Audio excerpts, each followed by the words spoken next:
श्री स्वामी समर्थ.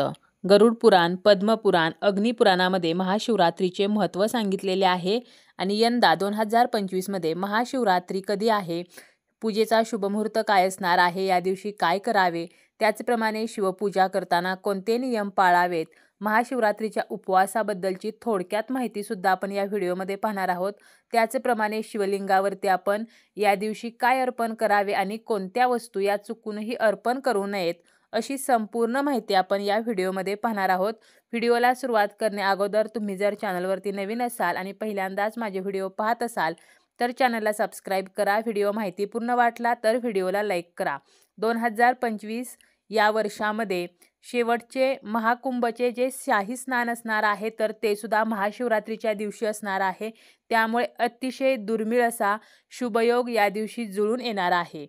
माघ महिन्यातील कृष्ण पक्ष चतुर्दशीला महाशिवरात्री येत असते आणि याच दिवशी पार्वती व शिव यांचा विवाह झाला होता.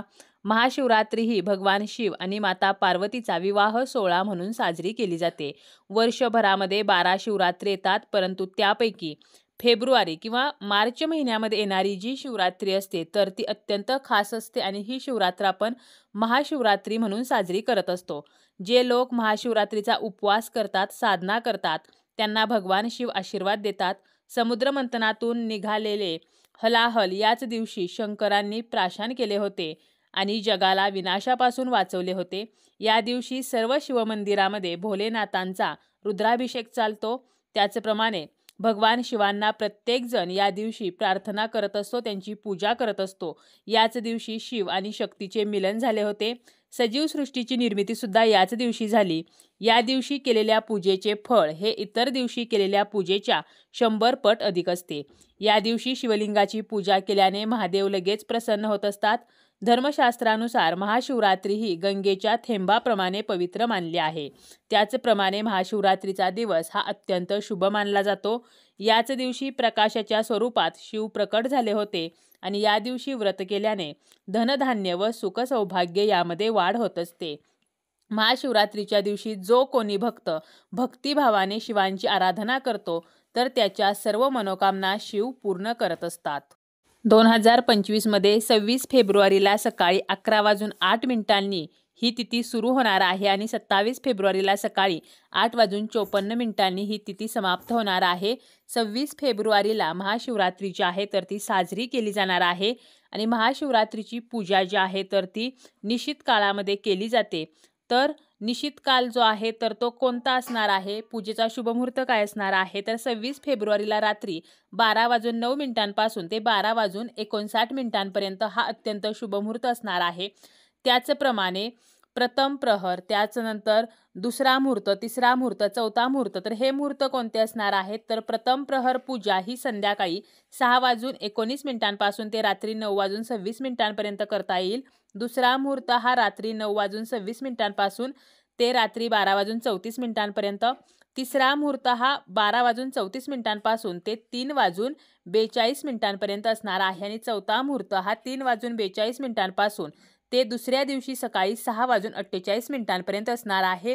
तर या मुहूर्तांमध्ये सुद्धा आपण ही पूजा जी आहे तर ती करू शकतो. महाशिवरात्रीच्या दिवशी आपल्याला शिवांची पूजा करायची आहे. शिवमंदिरामध्ये जाऊन आपल्याला दर्शन घ्यायचे आहे. त्याचप्रमाणे उपवास करायचा आहे. आपल्याला शिवांची आराधना करायची आहे. शिवमंत्राचा जप करायचा आहे. जेवढं राहता येईल तेवढं आपल्याला सात्विक राहायचं आहे. महाशिवरात्रीच्या दिवशी काही नियमांचं आवर्जून पालन करायचं आहे. या दिवशी उशिरापर्यंत झोपू नये, सकाळी लवकर उठावे, सूर्योदयापूर्वी उठावे. त्याचप्रमाणे आंघोळ केल्याशिवाय काहीही खाऊ नये. आंघोळ करूनच आपल्याला स्वच्छ वस्त्र परिधान करून शिवांची पूजा करायची आहे. या दिवशी जरी आपला उपवास नसेल तरीसुद्धा गव्हापासून बनवलेले पदार्थ असतील, डाळ भात, तर हे पदार्थ खाऊ नयेत. कांदा लसूण खाऊ नये.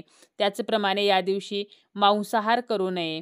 या दिवशी आपल्याला उपवासाला फक्त दुधाचे सेवन जे आहे तर ते अजिबात करायचं नाही. तर त्यामध्ये आपल्याला 4 दाणे तरी साखर घालायची आहे. म्हणजे फक्त दूध जे आहे तर ते आपल्याला घ्यायचं नाही, त्यामध्ये आपल्याला साखर घालून ते दूध घ्यायचं आहे.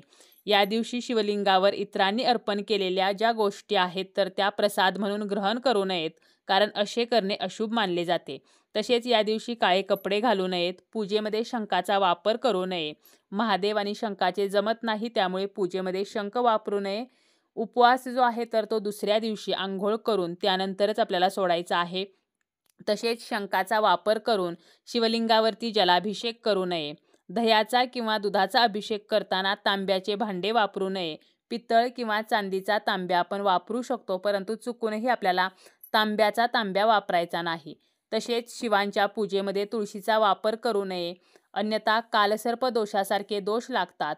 फक्त वैकुंठ चतुर्दशीला शिवांना तुळस अर्पण केली जाते, इतर दिवशी शिवांना कधीही तुळस अर्पण केली जात नाही. पूजेमध्ये हळदी कुंकवाचा वापर करायचा नाही. जर आपल्याकडे शिवपार्वती, गणेश, कार्तिकेय तर असा शिवांच्या कुटुंबाचा फोटो असेल तर आपण पार्वतीला हळदी कुंकू लावू शकतो, परंतु जे शिवलिंग आहे, शिवपिंडी आहे, तर यावरती मात्र हळदी कुंकू अर्पण करू नये. शिव जे आहेत तर ते वैरागी आहेत आणि हळदी कुंकू जे आहे तर ते सौभाग्याचे असते, म्हणून आपल्याला शिवपिंडीवरती भस्म अर्पण करायचे आहे, हळदी कुंकू अर्पण करायचे नाही.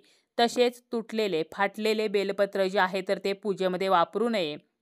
महिलांनी जल, दूध, दही अर्पण करावे, परंतु शिवलिंगाला स्पर्श करू नये. म्हणजे अभिषेक करताना शिवलिंग जे आहे तर ते स्त्रियांनी चोळू नये. पाण्याचा अभिषेक घालताना पाणी पायावरती पडणार नाही याची काळजी आपल्याला घ्यायची आहे. त्याचप्रमाणे शिवलिंगाला पूर्ण प्रदक्षिणा कधीही घालू नये.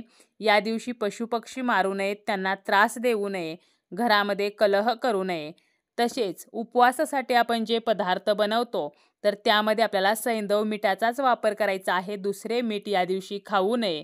महाशिवरात्रीच्या दिवशी शिवलिंगावर आपण काय अर्पण करावे तसेच काय अर्पण करू नये, तर आपण शिवलिंगावरती जल, दूध, दही, पंचामृत या गोष्टी अर्पण करू शकतो. तसेच आपल्याला बेलपत्र अर्पण करायचं आहे. बेलपत्र जे आहे तर ते 3 पाने एकत्र जोडलेले बेलपत्र असावे. त्या पानावरती चंदनाने ओम नमः शिवाय लिहून आपण ते बेलपत्र अर्पण करू शकतो. त्याचप्रमाणे इतरांनी अर्पण केलेलं बेलपत्र जे आहे तर ते स्वच्छ धुवून पुन्हा आपण ते बेलपत्र शिवपिंडीवरती अर्पण करू शकतो. तसेच आपण शिवलिंगावरती पांढरे तांदूळ अर्पण करू शकतो. जी पांढरी फुले आहेत तर ती शिवांना आपल्याला अर्पण करायची आहेत. तर अशा प्रकारे काही वस्तू या आपण शिवपिंडीवरती अर्पण करू शकतो, परंतु काही अशा वस्तू आहेत ज्या मात्र आपल्याला चुकूनही अर्पण करायच्या नाहीत. त्या म्हणजे हळदी कुंकू शिवपिंडीवरती अर्पण करू नये. तसेच उकळलेले दूध किंवा पॅकेटमधील दूध अर्पण करू नये, तर कच्चे दूध अर्पण करायचे आहे. नारळ पाणी शिवपिंडीवरती अर्पण करू नये. केवड्याचे फूल जे आहे तर ते सुद्धा शिवलिंगावरती अर्पण केले जात नाही. केवड्यालाही महादेवांचा शाप होता, त्यामुळे केवड्याचं फूल आपल्याला शिवपिंडीवरती अर्पण करायचं नाही. यानंतर तुळस जी आहे तर ती सुद्धा शिवांना अर्पण केली जात नाही, कारण तुळशीने शाप दिला होता की मी कधीच शिवपिंडीवरती विराजमान होणार नाही. त्याचप्रमाणे शेंदूर जो आहे तर तो सुद्धा शिवपिंडीवरती अर्पण करू नये. महाशिवरात्रीचा उपवास हा दिवसभर केला जातो आणि दुसऱ्या दिवशी आपल्याला हा उपवास सोडायचा असतो.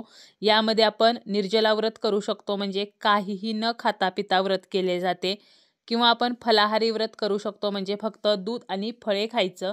त्याचप्रमाणे आपण साबुदाणा खिचडी, खजूर, रताळी, ड्रायफ्रूट्स, ज्यूस, चहा, कॉफी तर असे जे उपवासाचे पदार्थ आहेत तर हे पदार्थ सुद्धा खाऊ शकतो, परंतु चुकूनही या दिवशी वरीचे तांदूळ किंवा भगर जी आहे तर ती खाल्ली जात नाही. त्याचप्रमाणे जे कोणी उपवास करत नाहीत तर कांदा, लसूण, मांसाहार, मद्यपान या गोष्टी आपल्याला वर्ज्य करायच्या आहेत. उपवास सोडताना सुद्धा सात्विक अन्नपदार्थ खाऊनच उपवास सोडायचा आहे. यामध्ये सुद्धा कांदा लसणाचा वापर करायचा नाही. काही भागांमध्ये दही भात खाऊन हा जो उपवास आहे तर तो सोडला जातो.